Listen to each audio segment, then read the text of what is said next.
this is actually supposed to come first, but the file was corrupted. Because fuck me, right? So just a quick little summary of the conferences, all in one video, instead of the mess that I did last year. And more importantly, let you know what games I plan on reviewing. Bethesda, pretty conference. Last year they had, Fallout 4, so they could talk about that and show a lot of that to keep, you know, the pace moving. And this year, they still talked about Fallout 4, even though, you know, it's already out. And Fallout Shelter. And 20 minutes on Decider 2, because we care about that. Quake was supposedly the big deal for everyone else. I mean, I don't know much about Quake. Aesthetically, it seems very similar to Doom. It's another, you know, old school 90s shooter from Bethesda. Prey has a kind of Bioshocky look to it, so I'll check out Prey. And then Skyrim HD is supposedly the big deal.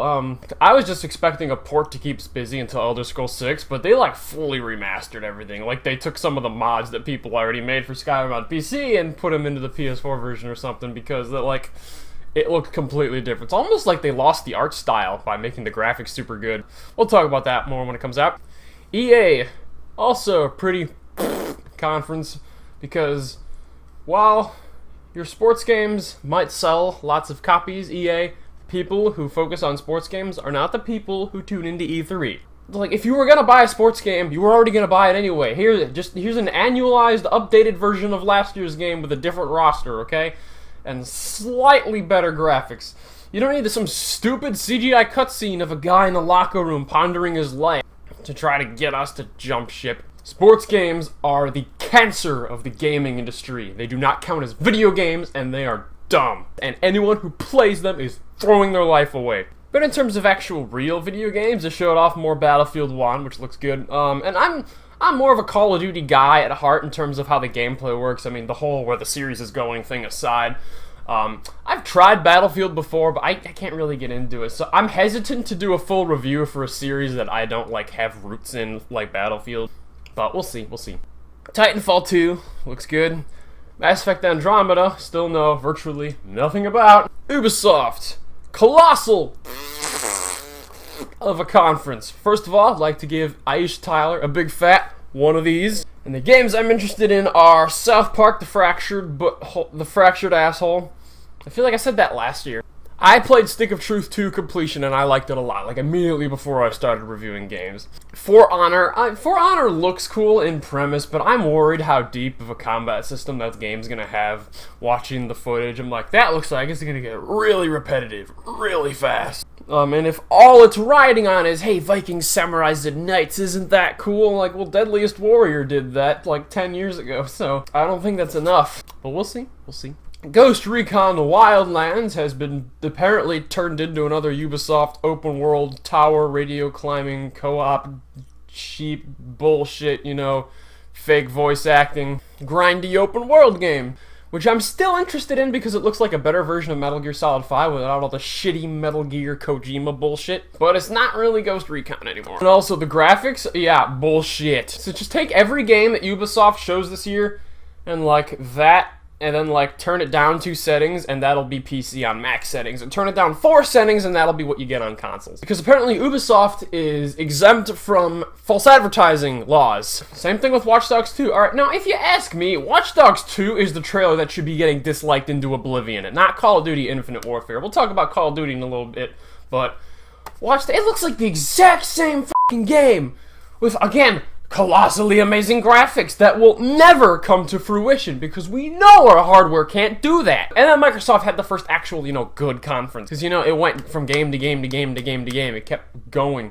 Started off with Gears 4. Now, I was on the 360 generation last year, so I've played all 4 Gears games all the way to completion, and I like them a lot, but Gears 4 looks like, in combat-wise, looks like more of the same, and in story-wise, I do not like any of the new characters. They just sound like annoying one-liner spouting people, but I'm happy to see old Marcus with a beard, so I might check it out just for him. I love the new trend of, like, Force Awakening, like, a character from before, and then, like, making them all old now.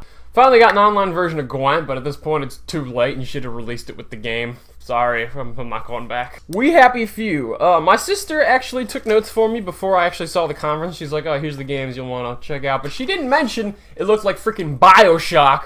Same thing with Inside, which is basically Limbo with zombies. The two of those are supposed to be like, you know, Windows 10 and Xbox One exclusive, which is actually not true, because I have a Windows 7, and those are showing up on the Steam store. Only caveat being, We Happy Few will be in early access in a few days, at which point I might buy and review anyway, but completely ignore the fact that it's an early access, review it as a full game, and if it's anything but completely finished, criticize it hardly for. Forza Horizon have been like the prettiest looking racing games I've seen. I love the sight of a yellow Lamborghini running down a forest or a canyon in 60 frames per second, 1080p.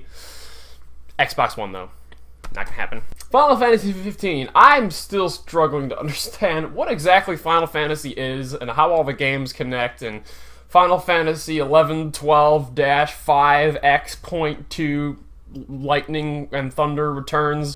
It's a little more than confusing, and I have no idea if I'll just be able to jump into 15. I just know that like 7's the one where the girl dies and everybody cries, right? Halo Wars 2. While God of War was the best of E3 game, Halo Wars 2 had the best trailer because people dying and blowing up in slow-mo, full CGI. That song is awesome.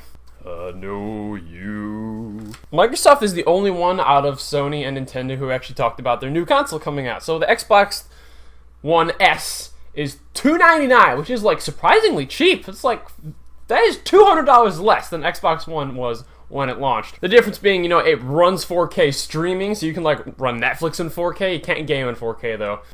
I assume an updated hard drive, and they're saying HDR, and they're like, oh, prettier graphics or colors and stuff, so it will run slightly better than Xbox One. And then Xbox Scorpio is like the big deal. Now Microsoft is trying very, very hard to make it sound like this is not a next-gen console, because 4 years is too early for a next-gen console. Everybody's like, I just bought my PS4, I just bought my Xbox One, I don't want to buy a new one. It's like, well, the reality of it is the last-gen console generations went on way too long and were way more powerful compared to the PC market than our current gen console. So our hardware is not going to last us this long. Games are already maxing out the PS4's hardware, and it is showing its age already. I have already come to terms with this, and I'm ready to move on, but I don't know about the rest of the market. And as hard as Microsoft is trying to make people think, oh, it's part of the Xbox One family, it is a new console. Supposedly a really beastly powerful console, though. 4K native. He keeps saying true 4K, true 4K. I'm like, does that mean native 4K? Or does that mean, like, 1440p upscaled, or whatever other resolution is in between 1440 and 4K. Because if you're running native 4K at 60 frames per second on a console, that is going to be hella expensive. Oh, but wait, it's an Xbox, so it'll run at like 15 frames a second. We're standardizing 60 frames per second, right? Right? If we get 4K, 30 frames per second, you know how stupid that'll be? And then Sony. So if Microsoft's conference crushed Ubisoft's, EA's, and Bethesda's, which it did, and Sony's conference crushed Microsoft's, because damn, this was a good conference. They just went from game to game to game to game, and I already talked about God of War, but just the live orchestra scoring the whole time, that's just cool. It's just style. Got a release date for Last Guardian, so it's no longer a myth. It's finally coming this year. Horizon Zero Dawn looks good. Detroit Becoming Human is by the same people as Heavy Rain, which is one of the worst pieces of trash I have ever touched in gaming. It looks intriguing. And you know how everyone like, oh, claims to have butterfly effect? They seem to actually show it, so I'm giving them props for that. You know, with the whole branching paths narrative thing. And then we get into a bunch of VR shit. Okay, so this is my problem with VR, is that for PlayStation 4 anyway, it is $399. It is an additional $400. First, you need to prove to me that it's worth it and that it looks cool, and I'm like, oh wow, this is actually super immersive and not just like 3D on my face. You need to prove to me that it's comfortable to wear and it won't make me want to puke. And you also need some actual damn games for this. What is this Star Wars X-Wing mission bullshit? Because it shows an X-Wing in space, and I'm like, this is awesome. Are we getting like a full Star Wars space game? No, it's X-Wing mission. So what the hell is that? What's with all these damn like $10 tech demos? You need actual games. It proves that everyone is like refusing to commit to VR. If you want VR to catch on, you need every big game that's coming to PS4 to also come to PSVR, and you need some like exclusive games, full AAA $60 games built from the ground up for VR. And a first-person Star Wars space game should be right at the top of that list. And Batman Arkham VR. What the hell is that? It just shows some close-up cinematics of the Bat cowl, and it's just a Batman Arkham VR. Okay, is this a new game from Rocksteady or some other studio in the Arkham series being made for VR?